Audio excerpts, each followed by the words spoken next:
York, this is Democracy Now! The situation that we're talking about is the lack of compassion for those elders, not just Native elders, but all elders, all people with underlying health conditions like cancer. It is an absolute choice, a clear choice to choose profit over people. So the governor isn't putting people first, he's putting profit first. In this holiday special, we look at how COVID-19 is devastating Native communities across the United States.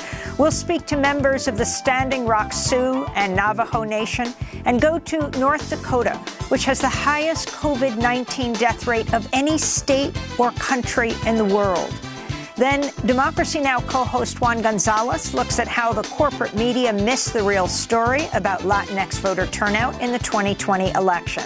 The main story is that in an election which saw historic turnout, people of color, and especially Latinos, had an unprecedented increase in voting.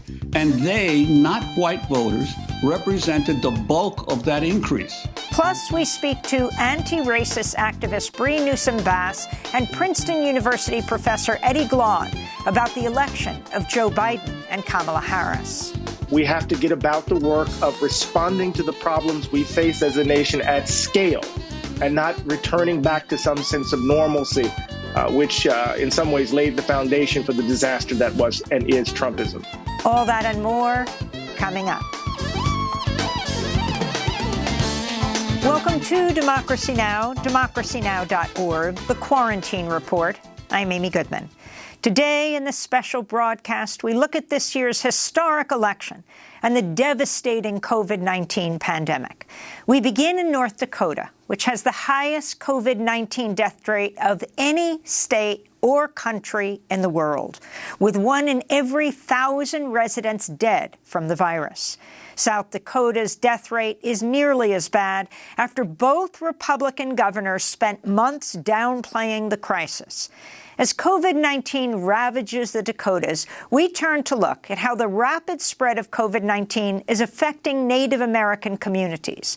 We begin with two guests. Jody Archambault is a citizen of the Standing Rock Sioux tribe and the former special assistant to President Obama for Native American Affairs for the White House Domestic Policy Council. She's in Bismarck, the capital of North Dakota. And in Farmington, New Mexico, we're joined by Ali Young, a citizen of Navajo Nation, founder of Protect the Sacred. She lives in Arizona. I began by asking Jody Archambault to talk about the pandemic's devastating effect on Native Americans. This has been a tough several months, just hoping that the government takes action. The state government, the way that they behave and the way that they react affects our people directly, mostly because we have some of the highest rates of the underlying conditions that make COVID-19 a deadly disease. And so we're having a lot of people perish. We're having a lot of death, a lot of hospitalizations, and it's affecting us in ways that is not widely known by the rest of America.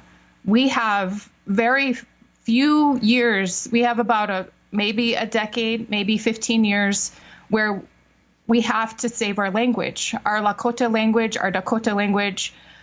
We also have other tribes in North Dakota who, like the Arikara, the Mandan, and the Hidatsa, most of the speakers of our languages are over the age of 70. And we don't have very much time to spend with them and learn and protect and revitalize our languages. And COVID-19 has put on an additional layer of risk that is just putting us into a very difficult time. And Jody Archambault, how did it get to this stage, especially in the Native communities of the state? How did the pandemic spread so rapidly in your community? It didn't spread very rapidly at first. As you know, the COVID-19 hit the cities first and hit Seattle and New York City. In North Dakota and South Dakota, we shut down the businesses and took a lot of precautions early on. until about May. And North and South Dakota were the first states to open their doors to business as usual. Restaurants, people were shy at first, but at this point, there's a lot of people who have followed the line of thinking that COVID-19 is a hoax or it's some kind of Democrat conspiracy. And a lot of people refuse to wear masks, even with the mask mandate.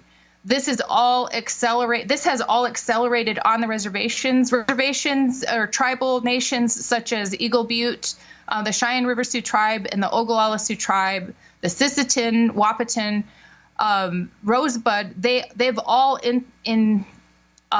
installed roadblocks. They've all implemented roadblocks to stop traffic and outsiders from coming on the reservation. And the response to their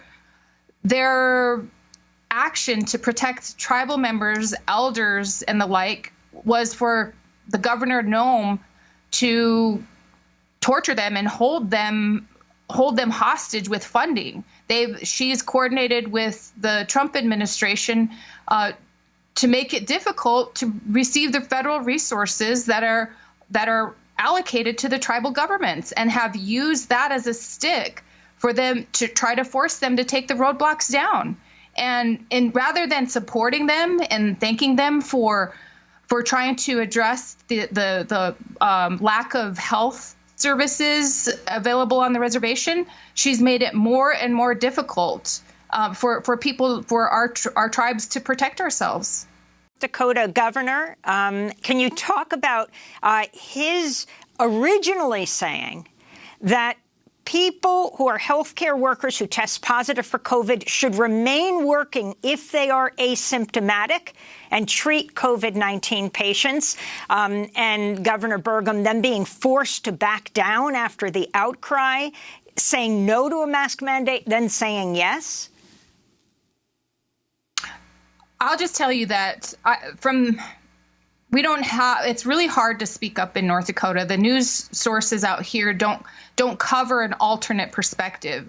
But I will say that the Nurses Association and advocacy group did issue a press release after Governor Burgum said that they could go back to work while they were testing COVID positive. That was last week on Wednesday, and within hours there was a pushback from the Nurses Association. None of the hospitals have taken him up on the offer, and it's ridiculous that the leadership's response to being the worst COVID rates in the world would be to allow nurses to infect other nurses, other doctors, and other patients by coming to work with COVID. It's the most preposterous type of government action that I've ever heard of. So the business of the hospital is asking for this kind of, I guess, allowance to allow sick people without symptoms to come and spread. But actually, the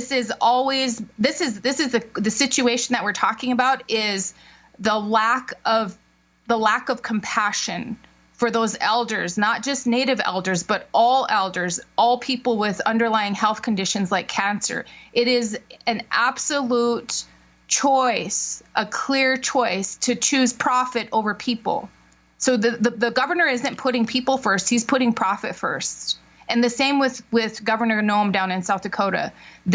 She has been actively asking people to come to South Dakota, come to the second hottest spot in the world, and have your vacation, because we don't care if you wear a mask or not. That's what her response is. And to increase the risk that tribal governments, by forcing them to take down their barriers or trying to force them down, they haven't taken them down. It's remarkable that they're able to stick to that governance decision that is saving lives on the reservations. It's still spreading. It's still spreading on the reservations because there is active commerce between reservations and cities, and so it's getting in. Yeah, I'd like to bring in Ali Young to the conversation, a citizen of the Navajo Nation and founder of Protect the Sacred. Ali, welcome to Democracy Now! Could you talk about the situation in Navajo Nation in terms of COVID, and also maybe comment on the fact that not all Native areas have gaming, but quite a significant percentage do, and often it's the gaming revenues that help provide health services or social services.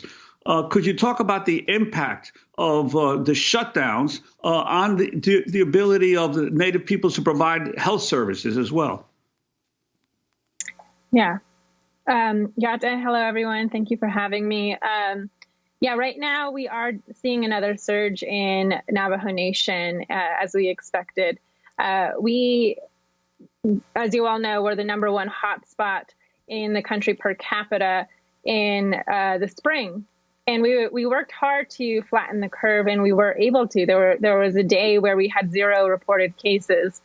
But recently, because of the spikes across the country, what we've been seeing throughout the nation with some of the rallies, I mean, some of our border towns around here are Trump territory. And so there were rallies that I witnessed. And a lot of our people come into these border towns to do their shopping, because on Navajo Nation, we have like 13 grocery stores. So we have to travel to these territories where they're not thinking about, they're not wearing masks, and they're not thinking about their neighbors who've been impacted. And then to your point about the gaming industry and in Native communities at Navajo Nation, we have some casinos and hotels as well, and they've all been shut down, and it has impacted us economically and financially. And as far as healthcare, we've had to, I worked on a PSA through Protect the Sacred that called out for medical volunteers, and that's the state that we were in, that we had to make that call out for PPE supplies, medical volunteers, because we just lack all of those resources and fundings in our tribal communities when, we're supposed to be guaranteed quality healthcare through our treaties with the federal government. And Ali Young, you've talked about feeling that so many Native elders are suffering as a result of the decades of uranium mining, particularly of pulmonary and respiratory diseases, making them even more vulnerable. We're talking something like over 600 people just on the Navajo reservation have died as of this weekend of COVID. Yes, that is something that I am trying to connect the dots to anyone I speak to, is let's not forget about how the federal government greenlit these companies coming in to extract our minerals and tribal reservations. In Navajo Nation for 30 plus years, we had Peabody up in the northwestern region of Navajo Nation, which was our hotspot within the nation. And a lot of our people up there, the waters and our lands are contaminated by uranium. And our elders had to work through, and even my own uncles, they just shut down last year in 2019. So a lot of our people have worked through those unsafe environments, and certainly have those pre-existing and underlying conditions that we need to consider, and why we're so vulnerable to this virus. Jody Archambault, can you overall talk about the massive voter turnout, at least increase in Native American turnout, not noted in the mainstream media? Sure. I just want to say that despite the risk of being exposed to COVID, the numbers were incredible. And I think that this is something that is often overlooked by mainstream media, only because mainstream media has a tendency to leave out the full picture when it comes to Native Americans. In fact, CNN did an infographic, and they did a breakdown of all the different people who voted in the election, and for Native Americans, they didn't have us labeled as Native Americans. They called us something else. We have that actual graphic right here. It says white, it says Latino, it says black, and then something else, and then Asian. Yep. And social media, we are very much, our resiliency is through our humor. And so it just took off. Everybody kept saying, like, Custer said, yeah, they sure are something else, Custer from the last couple of centuries ago. And a lot of people have just taken it as a call to try to bring attention to the people at CNN, to the people at the mainstream who just continuously don't see us. They don't see us, and it's intentional because we are a reminder of the bloodshed that it took to make this country. We're not congruent with the American dream, and we're still here. We're actually leading the way on how to handle pandemics, because we've been through so many of them, and it's so much ingrained in our communities that we're not seeing this as, we're not victims in this. We're actually ready to fight. We're ready to push back and do what we can to protect ourselves, because it's the only way we've made it this far. And we know that people in America don't see us, so we have to do it for ourselves. Still with us in Arizona is Ali Young, a citizen of the Navajo Nation and founder of Protect the Sacred. Ali, if you could start off by talking about what you did in Arizona. Talk about the horseback ride that you took. I worked with my father, who lives in Rough Rock, Arizona. And we worked together, and I've always voted in Arizona, sided with my father, and we've always done trail rides. That's our bonding thing, and we've done them throughout Navajo Nation. And this year, when we were thinking about the election, he wanted to do a Biden-Harris trail ride. And when I called him back and thought about the significance of a trail ride and the respect that our people have for the horses, and, as we call it, horse medicine.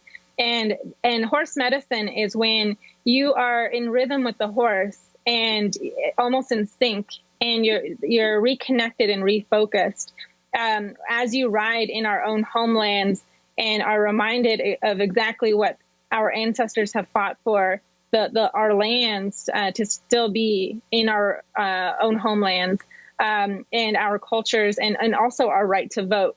So I went back to my father and I said, so what's happening with the trail ride? And he said, yeah, I don't know. I don't think we're going to do it. And I said, I think we should do it. But with Protect the Sacred, I have to be nonpartisan. So if it's more of a getting folks out to the polls so that they can cast their ballots, I think we should do that, because at the same time, I think that our Native American youth, I was hearing on the ground that they weren't feeling very motivated to participate in this election, as a lot of other communities of color, because, why continue participating in a system that has never worked for us? It is not working for us. I often find that our Native youth are, we are more educated than ever. That's why there's this resistance, because, we know our history and what has happened to us historically. And also we're more connected to technology and information than ever, and we're more eager to reconnect to our cultures, and that respect for our ancestors and our elders are still there. And so I wanted to strategize and use that and say, okay, let's find something that will excite our Native youth, that's rooted in our culture, that will also help us reclaim Arizona, because I keep saying that Arizona is indigenous DNA. It is not Republican DNA, as I heard on the news when I was watching about a month before we decided to do trail ride to the polls.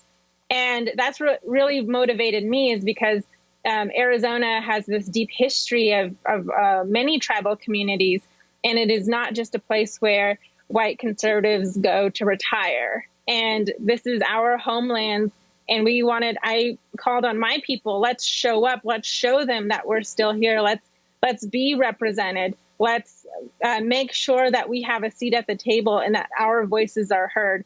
And so that's why it was so important. And I'm so happy that a lot of young people did come out It did excite them. I got so many positive messages from our efforts, and I think it was a positive turnout. And Ali, I wanted to ask you about that. What were the results? What you've been able to tell? Not so much, obviously, because the exit polls didn't factor in or count Native American votes. But what's been the results and the actual vote totals that you've been able to see so far? Yeah, well, I believe around 60-something thousand Navajos in Navajo Nation. So we, Coconino County, Navajo County, which is where I did all of my work and I vote in Navajo County, and Apache County, they all overlap the Navajo Nation. And in those areas, Navajo people turned out to vote. I think 84% of those who had registered turned out to vote, and 97% of those who cast their ballot voted for Joe Biden. And that's just incredible. That just shows the contribution of the Native vote in key swing states, in not only the Navajo Nation, but there is a map that compares tribal communities, and all of those tribal communities voted blue. And so we came out strong. I think we did do a great job in reclaiming Arizona, saying that we're still here, that we've always been here, and that now, we're going to keep working to hold this new administration accountable as well. What kind of message do you have for what is the most effective way to get first-time voters involved, to make them feel like they really are making a difference when it's, they haven't done this before? My strategy was all around, you got to think about what we're working with. And with young people, we are very tuned in to social media. So definitely it is a powerful tool. So connecting with them that way, we had a huge social media strategy, and also layering in the cultural revitalization, and is particularly with Native youth, and but also I think with a lot of other youth across other communities of color, because I think we're in this amazing moment where all of our communities of color are reconnecting to our cultures and really proud of who we are and where we come from. So using that and saying, let's show up in that way. Let's show through social media, fighting for our representation, that takes work. And we have to, we're not just going to automatically, be talked about in the media. We have to show up. And Ali, I'm wondering just if you could quickly say what your main expectations are of the new Biden administration's policy toward the Native American people.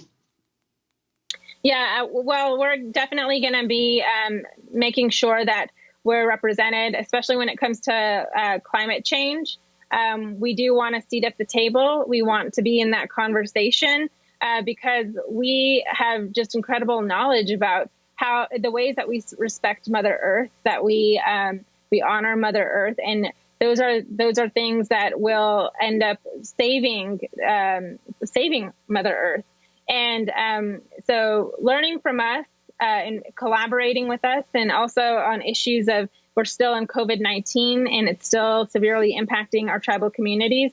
So we're expecting them to work with us and helping us to bring the funding and the aid that we need, because $8 billion was not enough in the initial stimulus package. Navajo activist Ali Young, the founder of Protect the Sacred, and Jody Archambault, a citizen of the Standing Rock Sioux tribe. She served as the former special assistant to President Obama for Native American Affairs for the White House Domestic Policy Council. Coming up, Juan Gonzalez and how the corporate media got it wrong, missed the real story about Latinx voter turnout in the 2020 election. Shine your light, we are equal. I remember the days when our prayers were illegal. I remember the days when being Indian was lethal. Yeah, we had a rough past, but get ready for the sequel. Get ready for the glorious comeback of our people. Oh, yeah. Rise up, All you warriors of love, all you answers to the prayers of our ancestors from above. I can feel it in my heart, can you feel it in your blood? I can hear the seventh fire calling us to wake up, wake up. All nations rise, rise up, 'cause now's your time. We don't have to hide. This is Democracy Now!, DemocracyNow.org, The Quarantine Report. I'm Amy Goodman. We continue to look at this year's historic election. We turn now to Democracy Now! Co-host Juan Gonzalez, professor at Rutgers University. He looks at how the corporate media missed the real story about Latinx voter turnout in the 2020 election and how Latino and Latina voters helped Joe Biden win the presidency. Well, Amy, the cascade of stories continues, claiming a surprising turn by Latino voters toward Donald Trump. The New York Times this week, front page, quote, how Democrats missed Trump's appeal to Latino voters. The LA Times, Latino voters tired of being taken for granted by baffled Democrats. CNN and others claiming there's no such thing as a Latino bloc. And even The Intercept saying in one of their stories that non-white voters are not immune to right-wing populism. Well, I said last week, and I will repeat it again, the key narrative of this election is not whether there was a small shift in the percentage of Latinx voters in some areas of the country turning toward Trump. The main story is that in an election which saw historic turnout, people of color, and especially Latinos, had an unprecedented increase in voting. And they, not white voters, represented the bulk of that increase. Virtually none of the reports have mentioned this, that for the first time in U.S. history, Latinos turnout appears to have reached comparable levels to the rates for white and black Americans. 20.6 million Latinos went to the polls in this election. That's 64% of the 32 million eligible Latinx voters, while in previous election cycles, the turnout had been routinely below 50%. In raw numbers, 8 million more Latinos voted this year than in 2016. That's a 63% increase over the last presidential elections.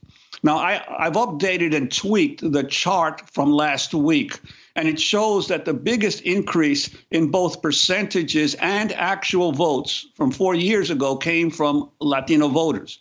Their jump in number of ballots cast nearly equaled that the increase among white and black voters combined. The next biggest jump in percentage term came among African-American voters, who increased by 20%, Asian Americans by 16%, while white voters increased by just under 6%. Now, some of these numbers, I should note, are different from what I displayed last week, in part because there's been some little noticed changes to the Edison National Exit Poll in the past few days compared to what was released on Election Day by all the networks. For instance, the original version estimated that whites were 65% of the electorate, while the latest figures say that they were 67%. And the poll also increases turnout for African Americans and Asians.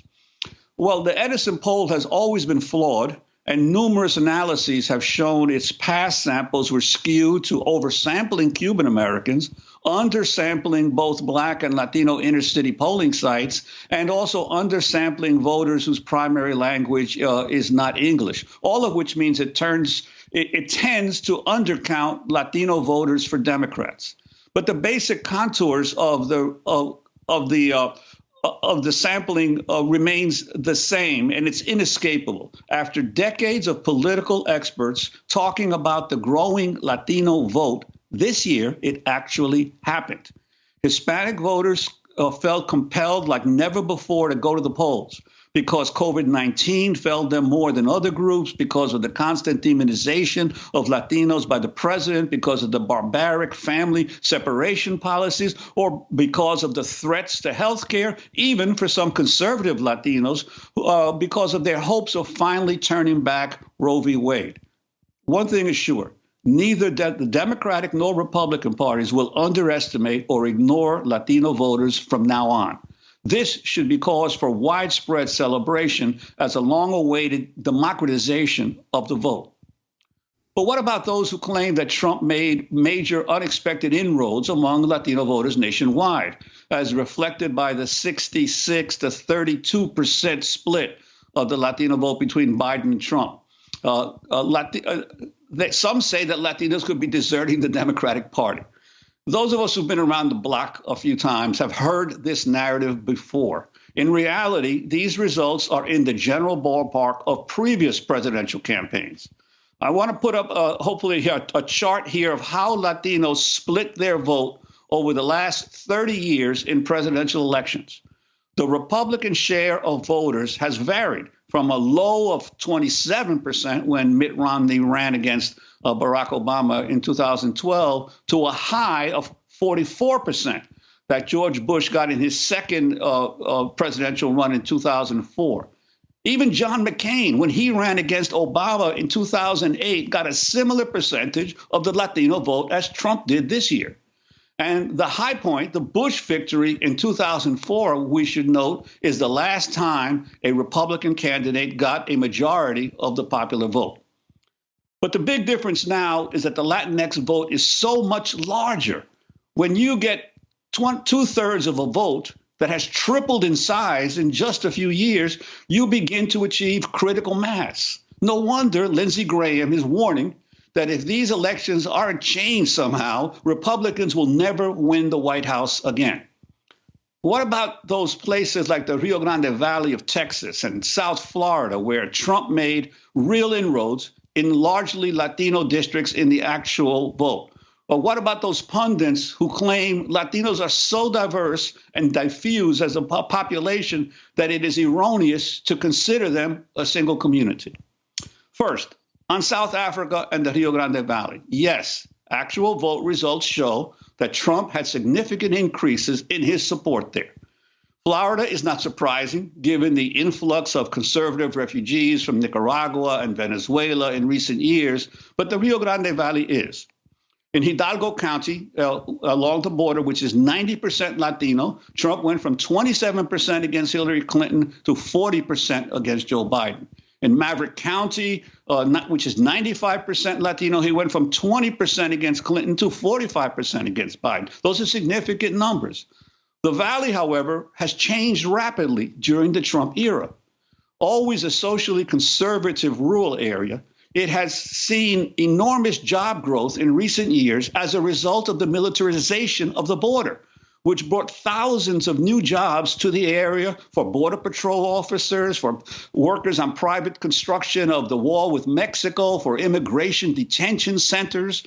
In addition, the Valley has replaced the San Diego sector as the epicenter of undocumented migrant crossings and the failed immigration system of the United States. All of that, no doubt, helped turn its residents for Trump. But in the big cities of Texas, where most Latinos live, there's another story. San Antonio's Bexar County, for example, 60% Latino, saw Biden's margin of votes climb from 54 to 58%, though we'll need better figures on how much of that was in the Latino community. It seems clear, however, that Latino turnout in states like Nevada, Arizona, and Pennsylvania helped Biden win those key battleground states. And then there's California and New York. The Latino share of the vote that went to Biden appears to be breathtaking in those states. 77% in California, 72% in New York. Now, some argue that those are reliable blue states anyway, so those Hispanic voters are not really critical. Really? Aren't those enormous Latino margins year after year what has made those states reliably blue? And the same for New Jersey, Connecticut, Massachusetts, and lately Colorado. Then there are these nonsensical questions as to whether a Latino community actually exists. Let's be clear. Latinx identity in the United States is a social construct created both by the dominant society that needed to define and categorize another other, and by the marginalized group itself organically from the ground, by disparate Latin American migrant groups who were forced to unite in order to survive in a hostile society and whose children gradually intermarried to create a new social construct, the Latino in America.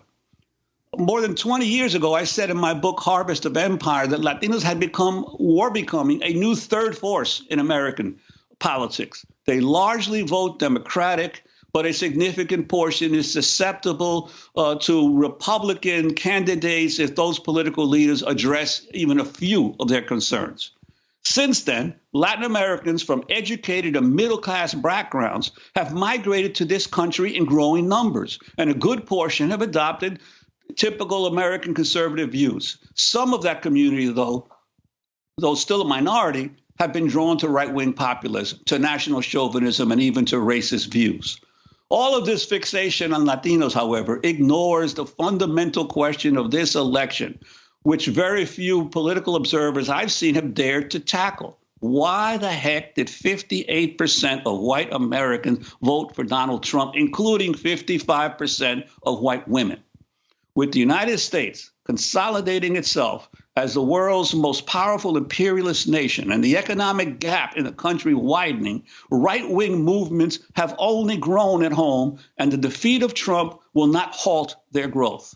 The key to building a progressive majority is to keep mobilizing more young Latinos to vote, burying the small percentage increases in support for right-wing candidates under an avalanche from people of color, organized labor, and their allies. Democracy Now's Juan Gonzalez. To watch Juan's commentary in Spanish, visit democracynow.org/ES. When we come back, we'll hear from Princeton University professor Eddie Glaude and anti-racist activist Bree Newsome Bass. Stay with us. I've been flipping through my timeline, trying to get my mind right. My city cried out, I got to cool down, but I'm under pressure. With my Crisco, look at what my fists go. A renegade when I'm in a rage. I got to cool down, but I'm under pressure. I keep my hands dirty, my mind clean. Got a new agenda with a new dream. I'm kicking out the old regime. Liberation, elevation, education. America, you a lie, but the whole world about to testify. I said the whole world about to testify, and the table's about to. The table's about to turn. Ain't gonna stop until it turn. This is Democracy Now!, democracynow.org, The Quarantine Report. I'm Amy Goodman. We end this holiday special looking at the election of Joe Biden and Kamala Harris, who become the first woman vice president, as well as the first African-American, Indian-American, Caribbean-American, and Asian-American elected to the office. 2 days after the election was called for Biden and Harris, I spoke to two guests, Professor Eddie Glaude, chair of Princeton University's Department of African American Studies, and author of Begin Again, James Baldwin's America and its urgent lessons for our own. And also, from North Carolina, I talked to Bree Newsome Bass, an artist, an anti-racist, and housing rights activist. She made national headlines in 2015 when she scaled the 30-foot flagpole at the South Carolina State Capitol to remove the Confederate flag, shortly after the massacre of 8 African-American parishioners and their pastor by a white supremacist at the Emmanuel AME Church in Charleston, South Carolina. When police ordered Bree Newsome down, she responded by saying, "You come against me with hatred and oppression and violence. I come against you in the name of God. This flag comes down today." "You come against me with hatred and oppression and violence. I come against you in the name of God. This flag comes down today," she said. I began by asking Bree Newsome Bass about her reaction to the election results. Yes, I mean, it is undoubtedly a historic moment, right? I also see a lot of historical parallels right now. You know, I am repeatedly saying that I think that the central conflict in the United States is and has always been this tension between the ideology of white supremacy and this concept of having a multiracial democracy where everyone is allowed to participate in it. And I think that tension is continuing to play out today. You know, of course, we just had the election of the first woman vice president, Black vice president, you know, a woman of South Asian descent, a descendant of immigrants. I mean, and so on one hand, you have what kind of like represents, again, this concept of multiracial democracy. On the other hand, you have, or on the other side, you have a blatant white nationalist movement. And then somewhere there in the middle is this constant conversation around unifying the nation and trying to like heal that divide, which I frankly think is an ideological divide that cannot be unified. I think that part of the reason why this tension is ongoing and is unresolved is because those two things cannot coexist. And so even while you have on one side, you know, the extension of the hand and this language around healing the nation and reaching across the aisle and unifying, the other side has still not even conceded the race. The other side is refusing to acknowledge the election results.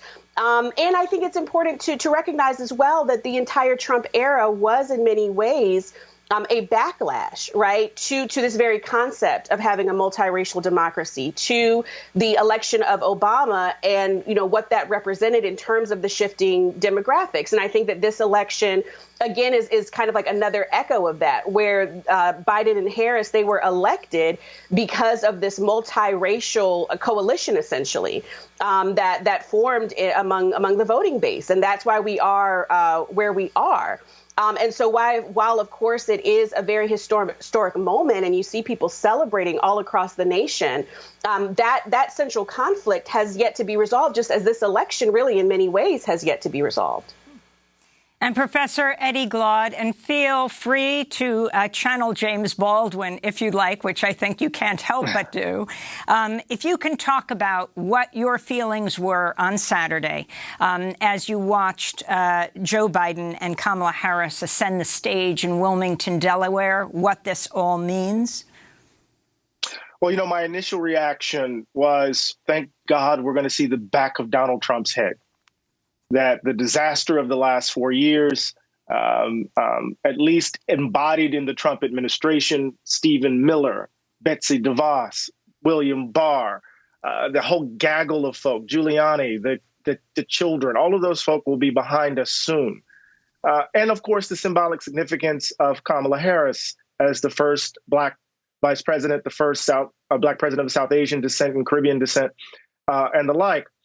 I was thinking about the National Council of Negro Women. I was thinking about the Atlanta washerwomen strike of 1881. I was thinking about the Women's Political Council in Montgomery, who were the backbone of the Montgomery bus boycott. I was thinking about Ella Baker and Fannie Lou Hamer.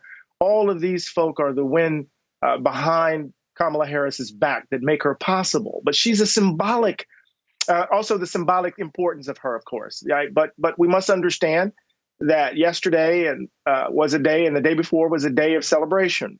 Today is the day for the hard work. The country is deeply divided, as Bree said, and we have to get about the work of responding to the problems we face as a nation at scale and not returning back to some sense of normalcy, which in some ways laid the foundation for the disaster that was and is Trumpism. As we continue our conversation with Eddie Glaude and as well as Bree Newsome Bass, we're going to turn right now to a comment that is brewing part of the debate that's happening right now about the direction of the Democratic Party. This is House Majority Whip James Clyburn of South Carolina, who went on several Sunday talk shows to criticize calls to defund the police, arguing the phrase hurts Democratic congressional candidates. Here he is on NBC's Meet the Press, citing the defeat of Jamie Harrison in South Carolina against incumbent Republican Senator Lindsey Graham. Jamie Harrison started to plateau when defund the police showed up with a caption on TV right across his head. That stuff hurt Jamie. And that's why I spoke out against it a long time ago. Right. I've always said that these headlines can kill a political effort. That's Congressmember Clyburn speaking on the Sunday talk shows. Clyburn is credited with really Joe Biden winning the Democratic primaries, having endorsed him right before the South Carolina primary, which then launched him to victory. I wanted to first go to Bree Newsom-Bass. You're in the Carolinas, but you're in the other one. You're in North Carolina. Can you talk about this major debate, this debate for the soul of the Democratic Party right now, Bree? Yeah, certainly. Well, I mean, first of all, to this argument that is being made so fiercely right now, attacking the defund the police effort. I mean, I have yet to see anyone provide any concrete data that supports that claim other than people making this conjecture. I mean, I live in the Carolinas. I have seen all of the ads that have been running. I mean, they were also running a lot of ads trying to tie Jamie Harrison to Hillary Clinton and Nancy Pelosi. So, I mean, unless someone is showing data that can really show that, one or the other is what led to Jamie Harrison specifically plateauing in South Carolina, which is a deeply red state, was an uphill battle against, Lindsey Graham to begin with. I frankly don't give that a whole lot of weight. And I think, again, we cannot gloss over the racial aspect of this whole situation. So we're talking about a situation where the Democratic leadership is making the claim, simultaneously making the claim that we need to reach across the aisle, we need to engage in bipartisanship with the party that is not acknowledging the election results, the party that just tried to prevent us from having a free and fair election, the party that engaged in rampant voter suppression, disenfranchisement, and intimidation, and particularly in communities of color.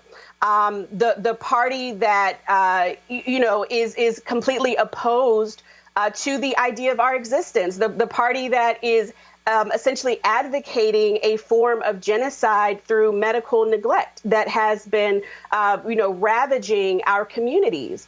And so we can't just gloss over when people are saying that the path forward is to build with Republicans and at the same time to essentially demonize, make a boogeyman of Black activism and Black causes. It is the organizers, the same exact people who have been organizing Black communities around issues that impact us, that mobilize those voters for the Biden-Harris win.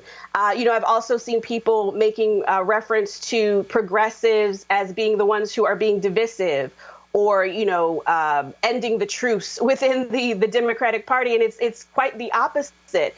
You had a situation where you have a significant segment of people who, either traditionally vote Democrat, a lot of people who are completely disengaged from the electoral process completely, because they feel that regardless of who is in power, their needs are not met. Regardless of, who is in power, the police continue to kill us. Regardless of who is in power, we do not have access to proper health care. We do not have access to housing.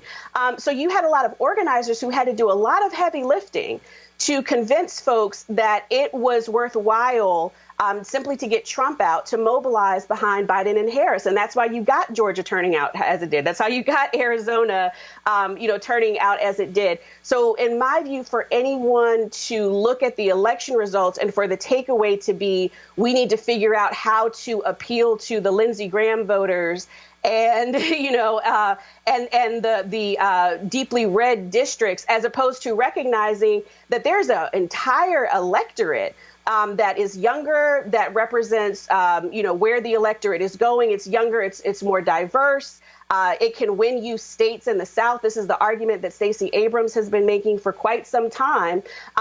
Instead of looking at things and saying, how can we invest more in Black and Indigenous and people of color organizing? How can we, really look at those issues? I mean, politically, that makes a lot more sense than saying, how do we tap into the electorate that lost the presidential election, the electorate that is shrinking, and then morally, the electorate that opposes democracy, because they are more committed to racism than they are to the idea of a democracy that allows everyone to participate. So, again, I just think that we cannot gloss over. And yes, I recognize, of course, that James Clyburn is a longstanding,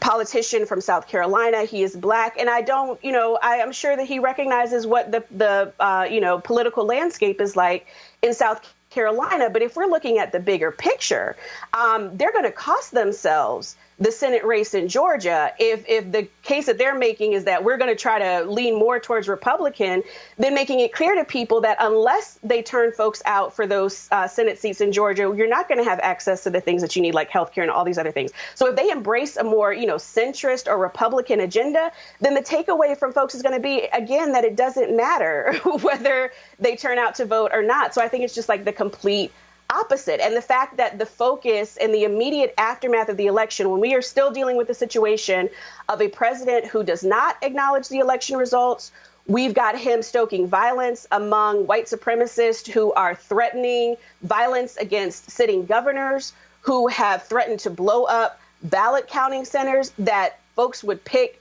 defunding the police as the target, as the threat, as the danger.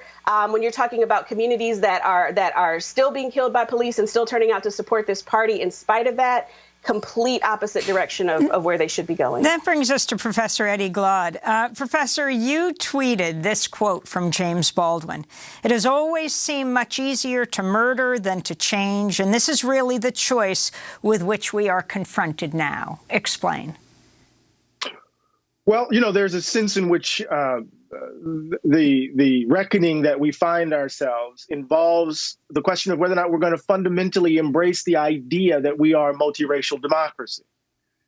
And the history of the country suggests that we constantly, when faced with that question, will double down on violence. That white America will choose violence to defend its way of life, to defend those noxious assumptions that have in some ways led to the organization of our way of life predicated upon this idea that white people ought to be valued more than others, that they will, in fact, exact a certain kind of violence to defend that view. And so Baldwin in this moment is kind of marking this, right? That is, America's always talking about it changing, but it never changes, right? And so what's so interesting about the conversation around the Democratic Party is that it's actually insane, right? That we would think that the way to respond to the scale of problems that we confront as a nation is to hearken back to an older form of politics that is DLC, third way democratic politics that seems to try to triangulate and appeal to this Reagan Democrat that they are so obsessed with as a way of responding to this problem. It makes no sense that we would go back to the politics that actually produced Trumpism in the first place. That's the first point. The third point is this: we can't allow these folks to disentangle Trumpism from the Republican Party. I think this is what Bree Newsom-Bass is trying to suggest to us. We can't allow them to disentangle these two things. They are one and the same. So what are you asking for when you talk about reaching across the aisle? What are you asking us to do when you talk about reaching across the aisle in unity? We won't do that again. That's not going to happen this time. And then lastly, we need to get beyond, I think, these narrow labels. The politics is much more muddled, right? We need to get beyond these narrow labels. We need to get beyond big government and small government and smart government and get to transformational government. We need to understand what defund the police means. Budget your values. Budget your values. That's what it means at the heart of it, right? Why are you spending 60, 70% of your municipal budgets on policing when you have education, social services, and the like? Stop lying. Stop lying. And then what we need to pay attention to, lastly, I'll say this real quickly. We need to pay attention to who Biden appoints as his Secretary of Treasury. If we get another Rubinite, if we see someone in that tradition, we know what we got. And so remember, we celebrate yesterday and the day before, but today begins the hard work. The problems of this nation require us to break from the old frames.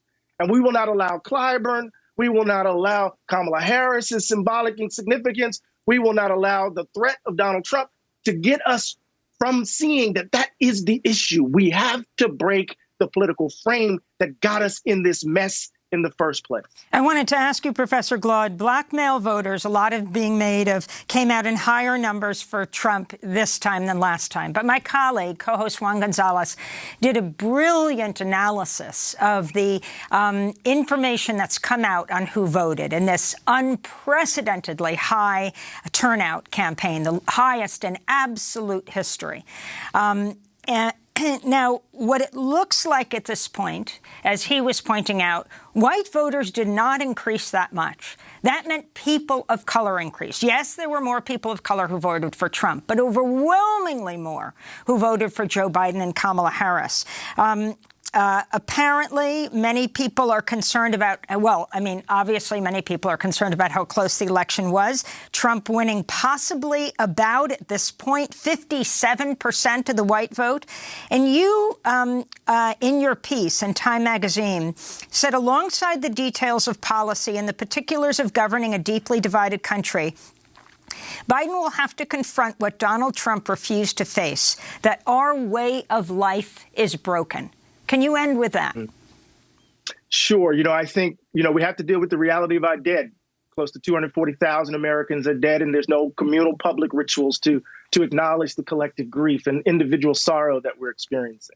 We have to deal with loneliness, and what does it mean for us to be stuck in our homes and hidden behind our mask, where social interactions kind of overdetermined by the specter of death and the virus. And then, of course, the principal issue is selfishness.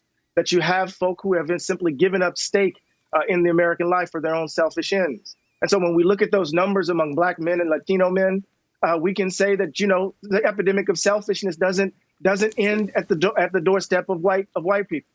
And so you have people who are concerned about their 401ks, concerned about their own individual self-gain, individual self-interest. And so these folk have opted out in some ways of any robust conception of the public good. So we're going to have to deal with death, loneliness, and selfishness, and how it poses, I think, an existential threat to our democratic way of life. But, everybody's bringing up black men. When you look at black folk, when you think about what happened in Atlanta, when you think about what happened in Milwaukee, when you think about what happened in Detroit, when you think about what happened in Philly, you see that the path for Biden-Harris ticket to get to the White House through black America, black men voted at 80+%. They need to start talking about why white women have voted at 56% for Donald Trump, given what he's done. But again, who's at the center of the gravity of our politics? Who are folks thinking about all the time in a certain sort of way? These numbers will allow us to drill down at some point, but we need to understand the reality for what it is. Last 30 seconds, Bree Newsome-Bass. Yes, I think that there is this constant abusive relationship between party politics and black communities where we are scapegoated when it's convenient, and then we are thrown under the bus when it's convenient. And otherwise, it's, show up to the polls to help us stay in power because we can't get elected without you. And that's a dynamic that has to end. And when it's time to try to scapegoat and talk about, why did Trump do better, then they want to talk about black men. When it's time to talk about the issues and why 80% of black men turned out to vote for Biden, no one wants to talk about defunding the police. That's the dynamic that has to end. And I think the last thing I would say is it's important for everyone to recognize that the black movement, the black organizing of our communities, that is independent of the Democratic Party. We are interacting with party politics, but this movement began during the Obama administration. It continued through the Trump administration, and it will continue through the Biden administration. Anti-racist activist Bree Newsome-Bass and Princeton University professor Eddie Glaude. That does it for today's show. Coming up tomorrow, 4 days in Western Sahara, Africa's last colony. Democracy Now! Is produced with Renee Feltz, Mike Burke, Dina Guzder, Libby Rainey, Nermeen Sheikh, Maria Taracena, Carla Wills, Tammy Warrenoff, Charina Nadura, Sam Alkoff, Tamery Astudio, John Hamilton, Robbie Karen, Hani Masood, and Adriano Contreras. Our general manager is Julie Crosby. Special thanks to Becca Staley, Miriam Barnard, Paul Powell, Mike DeFilippo, Miguel Noguera, Hugh Grant, Dennis Moynihan, David Prude, and Dennis McCormick. I'm Amy Goodman. Thanks so much for joining us.